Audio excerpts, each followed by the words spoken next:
From Kansas State University, this is Agriculture Today. Along with Eric Atkinson, I'm Jeff Wichman.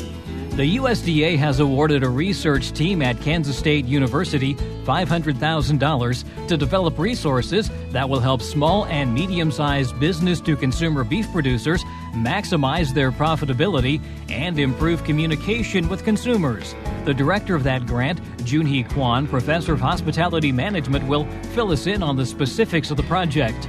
The Clean Water Act saga continues, and Roger McEowen, professor of law and taxation at the Washburn School of Law, says part of that act, the Navigable Waters Protection Rule, has gotten more court attention. And Gus Vanderhoeven has this week's Stop, Look, and Listen. It's all just ahead on Agriculture Today over the K-State Radio Network.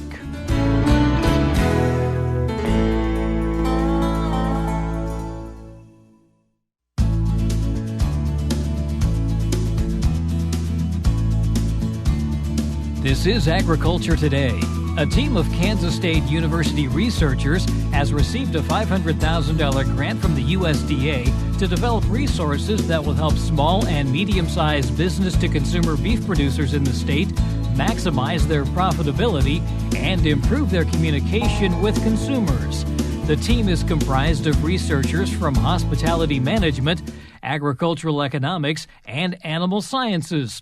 Junehee Kwon, professor of hospitality management, is the director of the project. Junehee, thanks for joining us today. And maybe first off, the rest of the team, introduce us to who's going to be on the team and maybe what their role will be. We have three other co-project directors. Greg Ibandol, he is an agricultural economist. Travis O'Quinn is our animal science specialist. And Yua Teng Van is also hospitality management, expertise in financial management. The reason that our group got together is because of COVID. There was a lot of disruption in supply chain of the beef and other agricultural products. So we realized that, and it actually started from my personal experience of the buying beef directly from ranchers.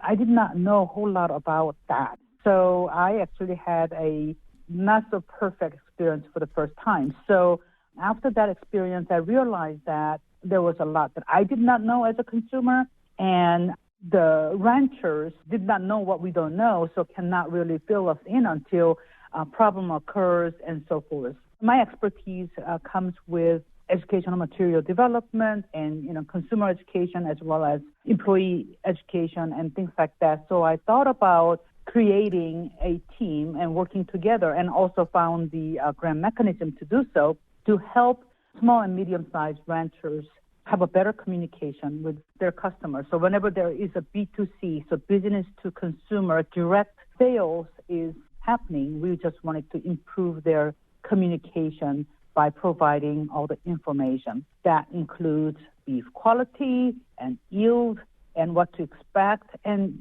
unlike the grocery store where you go to the grocery store, you know what you're going to pay, buy what you think is good quality, and everything is well known, whereas when you're buying like size of the beef, whether it's a quarter or half or whole, from ranchers directly, there are a lot of unknown, and I think through our preliminary research survey that we found out that there was a lot of unknown and some dissatisfaction because of unknown, some surprise factors.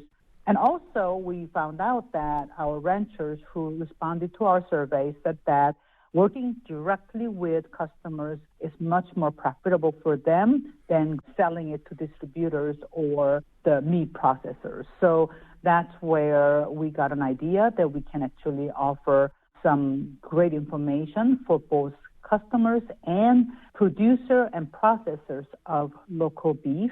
And at the same time, we are providing agricultural economist service to those small and medium-sized ranchers who will be providing them guidance about how they should market their products, how they should manage their expenses, how they can find a better way to bring profitability to their operations. So the $500,000 are going to be spent for that service of the agricultural economist extension specialist who will be working with our ranchers directly, but also we are providing benchmarking services to them.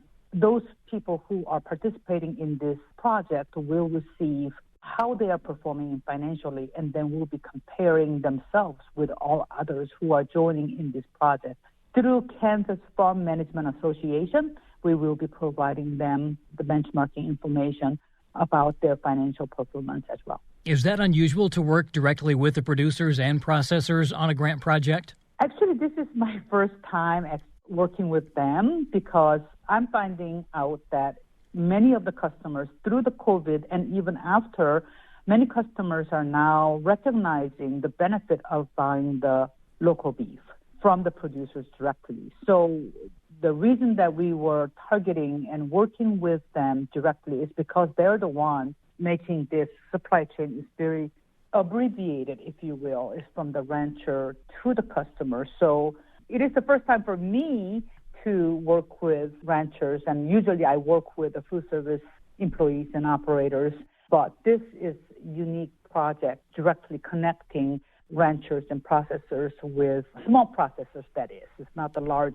processors, small processors with our customers so that we will be providing information. Again, Dr. Queen is the beef quality specialist, and he will be providing a lot of information. One of the frustrations that I had personally was because the information wasn't there. I searched online to find out whether my quality and quantity of food that I purchased, whether that is a typical. I mean, there was no reference point there. And so, yeah, it is unusual. I have never done that, but I do believe that Dr. Queen, he is continuously working with meat processors. So one of the real goals here is to improve the communication and cut down, hopefully even reduce or eliminate the dissatisfaction that some of the people expressed in the survey? Correct. There was a lot of, lack of information available. And so that's the one part of the project that we'll address. We will be developing the information for customers and ranchers so that they will have a better communication and basically sharing what the expectation is and so forth, so that it will reduce the customer dissatisfaction, again, increase their satisfaction. That's the one side of that. But also this particular grant mechanism is trying to maximize the profitability of these small agricultural producers. So when we applied for this grant, we were also aiming to maximize their profitability. Again, they were doing a lot of those businesses with a B2C, business to consumer connection through websites like Shop Kansas Farms. I don't know you are familiar with that, but Shop Kansas Farm has been a huge movement during the COVID, connecting the producers of meat, poultry, egg, and all kinds of produce to the customers. And that website had like over 140,000 members, and they were trying to make that connection. And that's where I first got an idea that there's a market, there are sellers, there are buyers, but then communication needed to happen more properly. If anyone knows about buying the size of beef, it's not per pound of take-home weight. It is based on the hanging weight. First of all, I did not know what the hanging weight was, and I didn't know what the percentages of hanging weight that I'm going to take home. Through my studying about this particular subject, I realized there is a variation, depending on what you choose. I understood quite a bit, but when I communicated that through social media and things like that, and there were some people saying that, lady, I don't know what you're talking about. I mean, there were many of the breeders said that there was a lot of things that they were not aware of or they were not familiar with, and I just thought, if that's too hard, then how are they going to understand that what ranchers and processors are going to talk about when they choose cuts and things like that? So it was really eye-opening experience for me. There's a lot of education. I had a lot of education going on. In other words, I learned a lot through my personal experience, and then also learning from our survey participants that, yes, there has to be a better communication so that our small to medium producers are able to market their product correctly, better increase their market share, And all in all, at the end of the day, that they will have a better profitability. What is the timeline for the project, and when do you expect to maybe have some more information to share? We are starting the project in September, and we will be recruiting small to medium-sized beef producers who's working with consumer directly, and that's a volunteer basis. We are hoping to have 24 ranchers, and we will be working with them for 3 years. And over the 3 years, we'll be working with them how to improve their financial profitability, how they can be marketing it, and also our agricultural economists will look at their revenue and expense streams, and we will provide an appropriate way to analyze it and make it better. Those kind of activities are going to happen. But it is a 3-year project, and at the end of our project, we want to have all these materials that we develop related to the consumer education materials as well as the producer and processor education materials. All of them is going to be on website free of charge. Anybody can use that, and we will heavily market that existence of this information to whoever wants to learn about this process through social media and also extension specialists and so forth. So we will be starting recruiting and learning from their challenges and difficulties they have experienced and try to incorporate into our education material development. That's Junehee Kwon, Professor of Hospitality Management and Director of a USDA Grant project to help small beef producers in the state maximize their profitability in direct sales to consumers. This is Agriculture Today.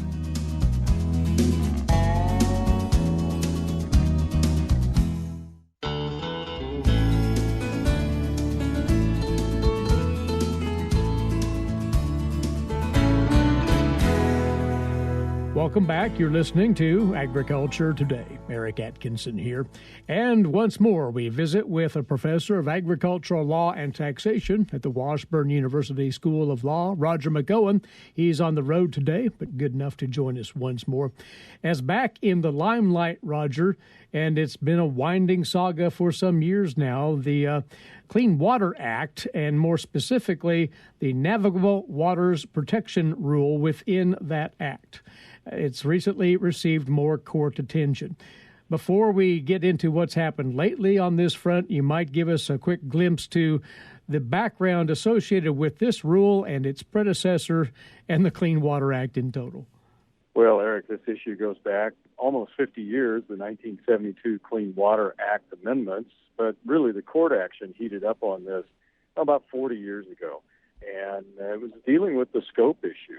Congress never really defined what a water of the United States is. They didn't define what a wetland is. They left it up to the federal regulatory agencies, the EPA and the Corps of Engineers, to fill in the blanks on that. And as bureaucrats like to do, they like to broadly expand their jurisdictions, and it's created a lot of court cases since the 1980s. As we look back, then, what were some of the watershed moments within the court's decisions on the WOTUS rule and its interpretation? Well, there were some really big cases. I would say starting in 1985 was a major U.S. Supreme Court case dealing with the scope issue of what is a water of the United States. And then we fast forward to 2001 and 2006, the Solid Waste Agency of Northern Cook County case in 2001, and then the Rapanos decision by the U.S. Supreme Court in 2006, both dealt, again, with the scope issue. What is the extent of the federal government's jurisdiction over waters of the United States, and what is a water of the United States that gives the government the authority to require permits to discharge pollutants into those waters and to, in general, regulate those types of waters. But those Supreme Court opinions, particularly the 2006 opinion, really didn't clear things up. In fact, a lot can be said that the 2006 Rapanos decision of the U.S. Supreme Court made things less clear. There were actually 5 separate opinions by the 9 justices in that case. And that really left the lower courts, the federal district courts, to struggle to try to find how to apply what the Supreme Court was telling them the scope and extent of that jurisdiction was. And it was never really clear. And so the Obama administration came in and they defined the rule one way, and then the Trump administration came in, rescinded that rule. There was a lot of court litigation on that. You might remember, as listeners will probably remember, agriculture was very engaged in challenging the Obama-era rule, and then the Trump administration came in and rescinded it, put their own rule in, which generated more court litigation, leading us to where we're at today. Yeah. When we break that down as far as its implications for agriculture, and thinking back to the most recent iteration, that Trump rule, as you call it, also known as the Navigable Waters Protection Rule, that was something that by most accounts gave considerable relief and clarity to agricultural interests, did it not? Well, compared to the Obama rule, the Trump rule much more closely followed the Supreme Court's guidance issued in 2001 and 2006. Now, what we knew in those opinions was that the Supreme Court was narrowing the jurisdiction. What we didn't know was how were the courts supposed to apply what the court was saying to get to that result. And the Trump rule did a much better job than the Obama rule did in trying to follow what the Supreme Court guidance was on that. But as I said, it was challenged. It was challenged by environmental groups. And indeed, there were 15 cases filed in 11 federal district courts against the Trump Navigable Water Protection Rule. What were the most recent interpretations then in the courts? There have been a couple of cases actually this year, one actually this past month, that may have muddied the waters as much as anything, but you might bring us up to date there. Yeah, we've had a couple of federal court cases early this year dealing with the timing of the application of the Trump rule, whether it would apply retroactively or whether it's limited in its application on a prospective basis, meaning once the rule was published in the Federal Register, from that point forward, is that the only time that it is effective, or does it reach back to a prior date before publishing in the Federal Register? And the courts have said it's prospective only. That's the way that it was drafted. So those that were challenging that, they were caught up in litigation under the Obama-era rule, and they were trying to say that the Trump rule reached back and gave them protection. The court said no, it was prospective only. And most recently in South Carolina, just a few days ago, a court entered a decision, again involving an environmental group challenging the Trump rule, that said we're going to leave the rule in place while the Biden administration writes its own rule. The Trump rule is going to stay in place. It's not going to be rescinded while the Biden administration writes their rule. So the Trump rule stays in place. The current administration is writing its own rule, and they will probably swing the pendulum back more in line with what the Obama-era rule was. Agriculture will be very upset again, and we'll have more court litigation. Is this destined to swing like a pendulum, Roger, in perpetuity here? When do you think that this will ever come to a resolution that lasts, to put it that way? Well, the pendulum will continue to swing until the U.S. Supreme Court clearly puts its foot down and defines the parameters of what a water of the United States is. When you have a court case that has 5 separate opinions in it and they're all over the board, lower courts don't know how to properly come up with a decision that follows the Supreme Court.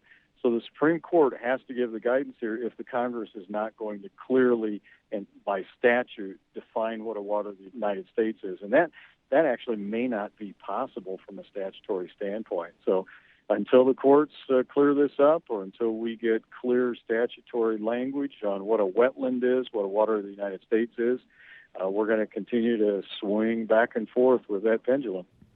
And what can agricultural interests do in the interim? Anything in addition to monitoring what's going on and weighing in on the decisions?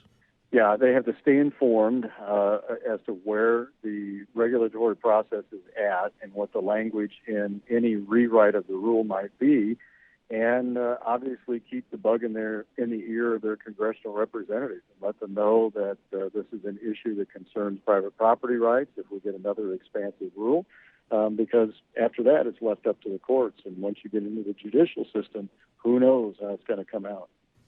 Well, there is a write-up on Roger's blog that talks about where we're at with the Navigable Waters Protection Rule within the Clean Water Act and its potential fate, the recent court decisions we've seen during this summer regarding this. It's at washburnlaw.edu/WALTR is Agricultural Law and Taxation blog right there. Always a good read on this and a score of other things. Roger, thanks for taking the time from the road to share a few thoughts on this with us. We always appreciate it. Thank you, Eric. He's a professor of agricultural law and taxation out of the Washburn University School of Law. Roger McEowen, he's our guest every other Wednesday right here. A brief advance word ahead of the break here about a series of meetings that Roger organizes for the Department of Agricultural Economics here at K-State annually. And it's time for potential participants to be thinking ahead to registering for these.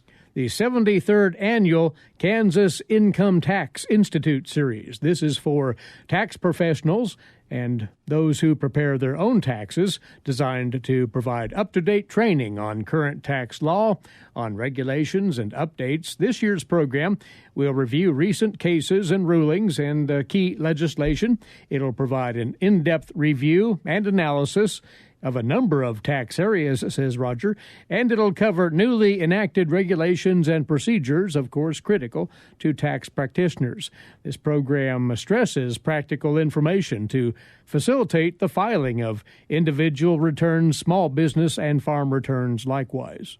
In addition to the in-person sessions, the online programs now qualify for CPE credit for Kansas accountants. The in-person programs provide credit for Kansas accountants, but attendees from other states will need to determine if these meet the requirements for their state. Participants will earn 16 CPE credits for accountants, 16 hours of CLE credits for attorneys.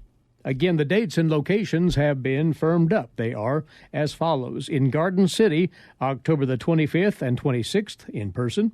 Also in Hayes, an in-person session, October the 27th and the 28th. November the 3rd and the 4th, an online webinar will be available. Then back to in-person in Salina, November the 8th and the 9th. Also in-person, November the 9th and the 10th in Lawrence. Later on in November, the 22nd and 23rd, in-person in Wichita, and in Pittsburgh, December the 8th and the 9th. That is an in-person institute. The last session available, December the 13th and the 14th, that will be an online webinar.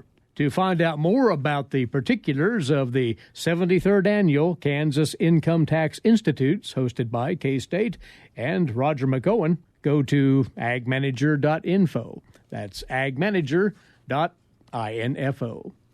We'll step away now for a few moments and then return with more. This is the K-State Radio Network and Agriculture Today.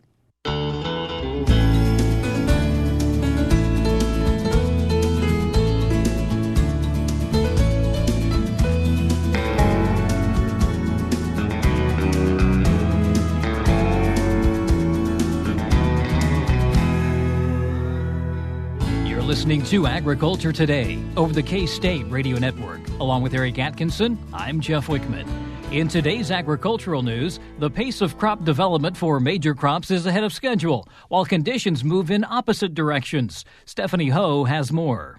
USDA meteorologist Brad Rippey has the latest crop progress data. And it continues to show Midwestern crop development mostly ahead of schedule, but conditions are definitely mixed depending on what part of the Midwest you're looking at. Corn silking and doughing are ahead of schedule. We did see another slight overall decline in U.S. corn condition for the week ending August 1st. The national number is now 62% good to excellent, 11% very poor to poor. That's a 2-point decline in the good to excellent ratings from last week, a 1-point increase in the very poor to poor ratings. Meanwhile, soybeans blooming and setting pods also are ahead of schedule. Soybean condition, unlike corn, actually headed in the other direction for the first time this season. We're at 60% good to excellent. That's up 2 points from last week. 12% very poor to poor, no change in those two categories. This is Stephanie Ho for the U.S. Department of Agriculture in Washington, D.C.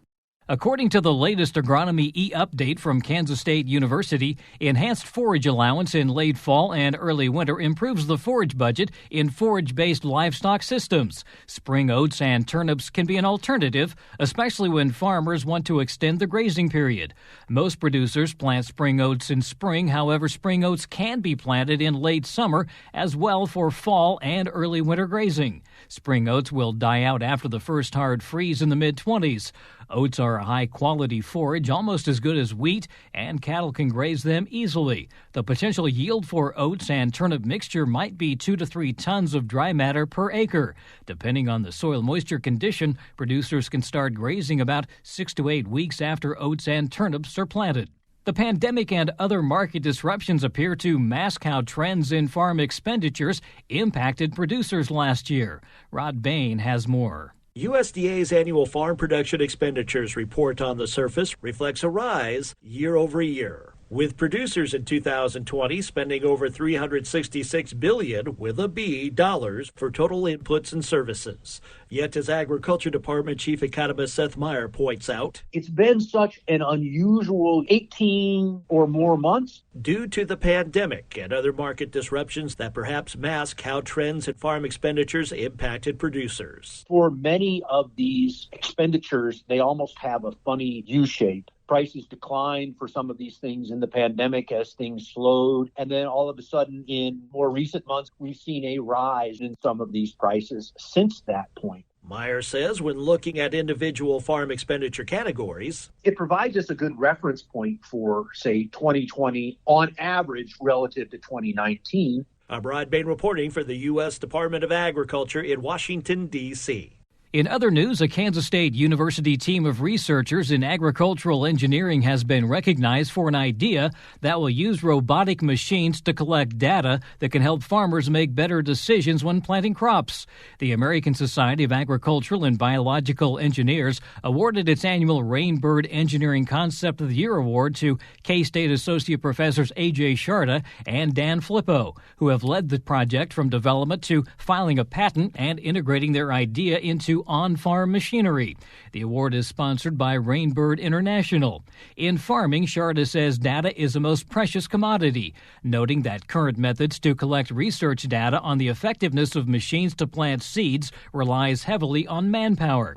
He says every year graduate students spend weeks in the field to measure seed depth by manually digging around emerged seeds to capture data on plant spacing. Sharda says this is a difficult task to complete during the summer and difficult to capture on multiple sites due to the lack of sufficient manpower. So it puts limitations on the amount of data that can be captured. The K-State researchers have proposed automating this process by developing a prototype for seed location and sensing, which they tested in field conditions. The system that they're developing incorporates a color camera, laser line scanner, and a global navigation satellite systems unit to collect real-time data. According to Sharda, the system provided the performance they desired and very accurate data during preliminary testing. He says the SLS system is the first product in industry and academia to provide real-time seeding depth and spacing information.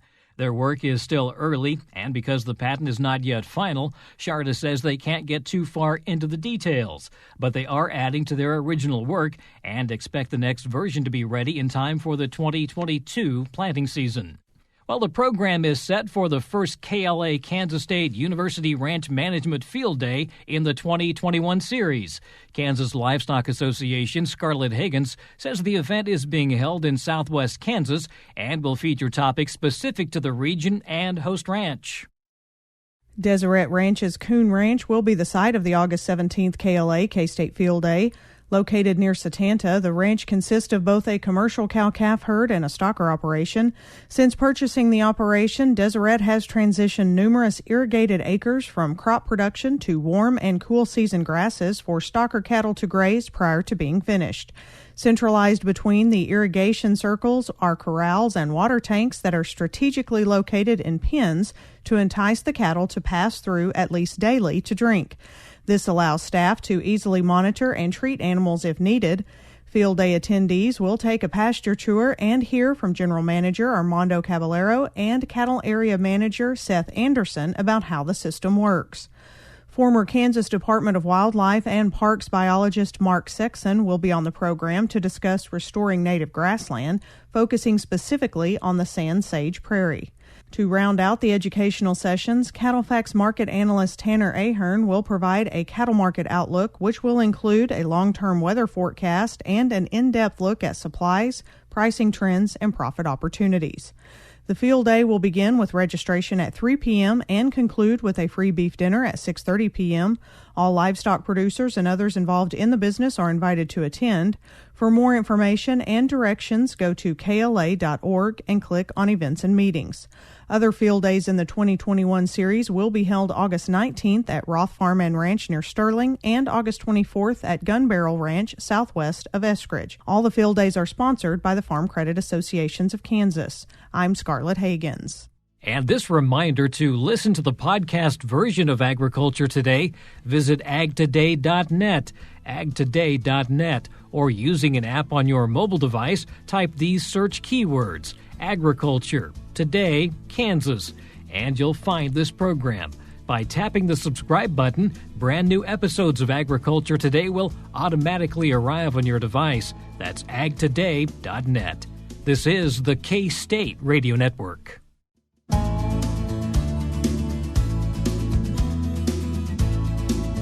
This is Agriculture Today. Stop, look, and listen. I'm going to read you a poem, and please don't run away. That's Gus Vanderhoeven of Kansas State University with comment on life in rural Kansas. I'm going to read you a poem, and I want you to listen close. The poem is called The First Surveyor by Patterson, an Australian better known as Banjo Patterson. It's what is known in Australia as a bush ballad. His poem, The Man from Snowy River, is better known, and a film has been made about it. But the poem, The First Surveyor, harks back to the early settlement, and it has always amazed me that the settlement of both continents, Australia and the USA, had such similarities and experiences. We now take distance and travel for granted. Don't think coronavirus for a moment, but I remember driving up the Rockies on the highway roughly following the Donner Party over the Sierra Mountains. As I zoomed up, I glanced to the sides of the road and the mountain scene, and I went silent.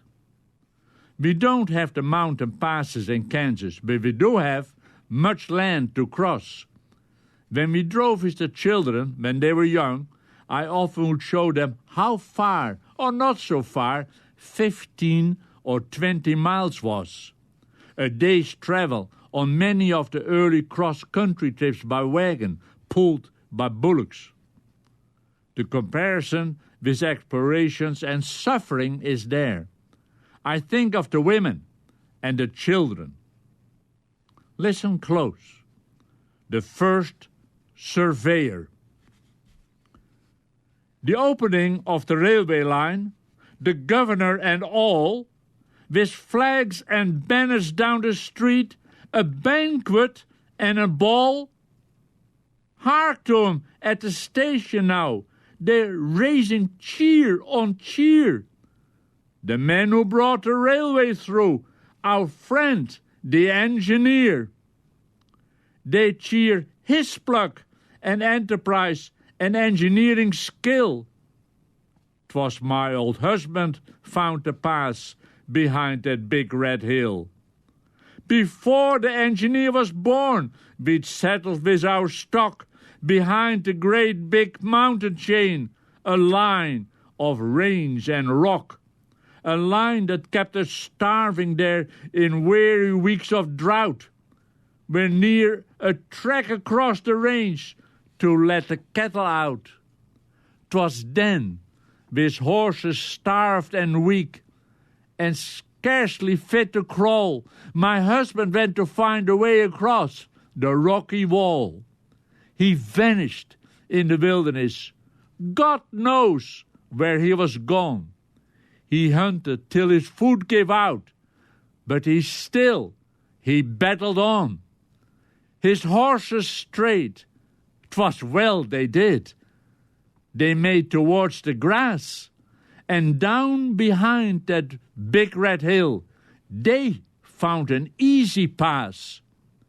He followed up and blazed the trees to show the safest track, then drew his belt another hole and turned and started back. His horses died. Just one pulled through with nothing much to spare. God bless the beast that brought him home, the old white Arab mare. We drove the cattle through the hills along the new-found way, and this was our first camping ground, just where I live today. Then others came across the range and built a township here, and then there came the railway line and this young engineer. He drove about with tents and traps, a cook to cook his meals, a bath to wash himself at night, a chainman at his heels.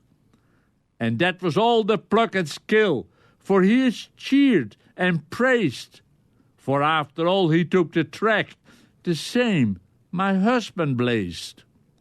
My poor old husband, dead and gone, with never feast nor cheer. He's buried by the railway line. I wonder, can he hear, when by the very track he marked, and close to where he's laid, the cattle trains go roaring down the 1 in 30 grade. I wonder, does he hear them pass, and can he see the sight, when whistling shrill the fast express goes flaming by at night? I think 'twould comfort him to know there's someone left to care. I'll take some things this very night and hold a banquet there. The hard old fare we've often shared together, him and me, some damper and a bit of beef, a pannikin of tea. We'll do without the bands and flags, the speeches and the fuss. We know who ought to get the cheers, and that's enough for us. What's that? They wish that I'd come down, the oldest settler here, present me to the governor and that young engineer? Well, you just tell His Excellence and put the thing polite. I'm sorry, but I can't come down. I'm dining out tonight. Benyo Patterson, 1864 and 1941 he died. I've always been glad I've lived and worked in Australia. Today we still have many friends, but we're all getting older. It is what it is. Gus Vander Hoeven of Kansas State University with his weekly commentary on life in rural Kansas. So goes our Wednesday edition. Thanks for tuning in. And remember to take advantage of our podcast service. Hear a replay of any of our broadcasts at your leisure, or sign up for the automatic download of each day's program. That's all handled by going to agtoday.net, agtoday.net. Meantime, for Jeff Wichman, Eric Atkinson for Agriculture Today. This is the K-State Radio Network.